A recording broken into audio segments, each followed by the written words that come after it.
ज्यादातर बार हम धर्म और पुराणों के बारे में अपनी धारणाएं टीवी देखकर बना लेते हैं, पर टीवी सीरियल बनाने वाले शायद ही कभी विशुद्ध रूप से हमें जानकारी देते हैं। ऐसी ही कुछ बात द्रौपदी स्वयंवर के बाद हुए कर्ण अर्जुन युद्ध की है। आज के एपिसोड में हम बात करेंगे इसी स्वयंवर के बाद हुए युद्ध की।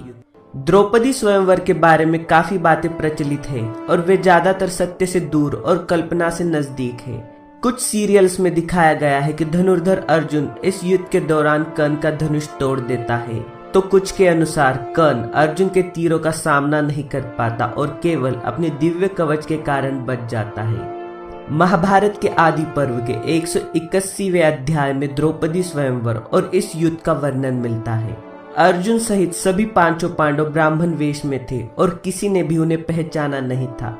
कर्ण सहित सभी क्षत्रिय योद्धा विस्मय में थे कि एक ब्राह्मण कुमार ने ऐसा कैसे किया। इस युद्ध के शुरुआत में कर्ण अर्जुन की तरफ बढ़ता है, पर जब ब्राह्मण रूपी अर्जुन कर्ण को तीर मारता है तो इन तीरों की गति देखकर कर्ण विस्मय में पड़ जाता है और इसी के साथ कर्ण और अर्जुन की एक भयानक लड़ाई शुरू होती है। दोनों वीरों द्वारा तीरों को इतनी गति से चलाया जा रहा था कि उन दोनों की तीव्र गतिविधियों के कारण वे दोनों लगभग किसी को दिखाई नहीं दे रहे थे। मेरे बाहु का बल तो देखो, मैंने किस तरह उस तीर को काट डाला।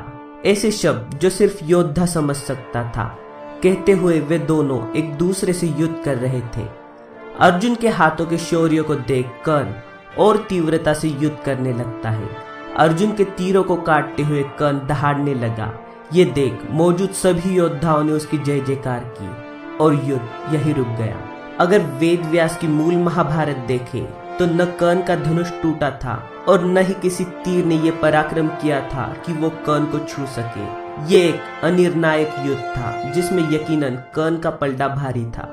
काफी लोग अब कमेंट में पूछेंगे कि अगर कर्ण विजयी हो रहा था तो उसने इस युद्ध को क्यों रोका, क्यों उसने अर्जुन का वध नहीं किया। इसका मिथक जानने के लिए स्वयंवर के श्लोकों को बारीकी से पढ़ना पड़ेगा। अर्जुन यानी एक ब्राह्मण युवक के स्वयंवर जीतने के बाद सभी क्षत्रिय राजा द्रुपद के खिलाफ खड़े होते हैं। वे कहते हैं इन ब्राह्मणों ने अपने अविवेक और मोह के कारण क्षत्रियों के सम्मान को चोट पहुंचाई है, पर फिर भी उनको मारना सही नहीं है क्योंकि ब्रह्म हत्या सबसे बड़ा पाप होता है। हमारा सब कुछ ब्राह्मणों के लिए होता है और इसीलिए हम ब्राह्मणों को नहीं मारेंगे, पर उनको सबक सिखाना चाहिए और ये स्वयंवर ऐसे समाप्त नहीं होना चाहिए।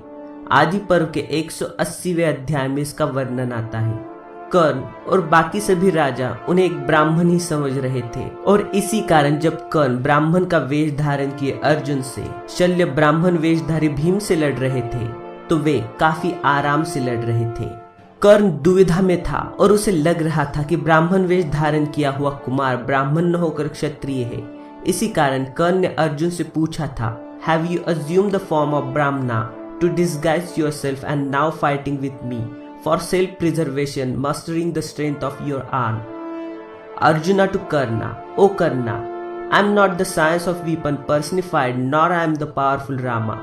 I am only a Brahmana, chief among warrior and supreme among those who have knowledge of weapons. यानी कर्ण ने पूछा कि क्या तुमने ब्राह्मण वेश का स्वांग रचा है और तुम अब अपनी प्राणों की रक्षा करने हेतु पूर्ण शक्ति से युद्ध कर रहे हो। तो पता है अर्जुन ने क्या जवाब दिया। उसने कहा कि वो सिर्फ एक ब्राह्मण है जो योद्धाओं में प्रमुख और असुरों का महानतम ज्ञान रखने वालों में सर्वोत्तम है। अगर अर्जुन इतना ही महान धनुर्धर था तो उसने अपनी पहचान क्षत्रिय के रूप में क्यों नहीं दी।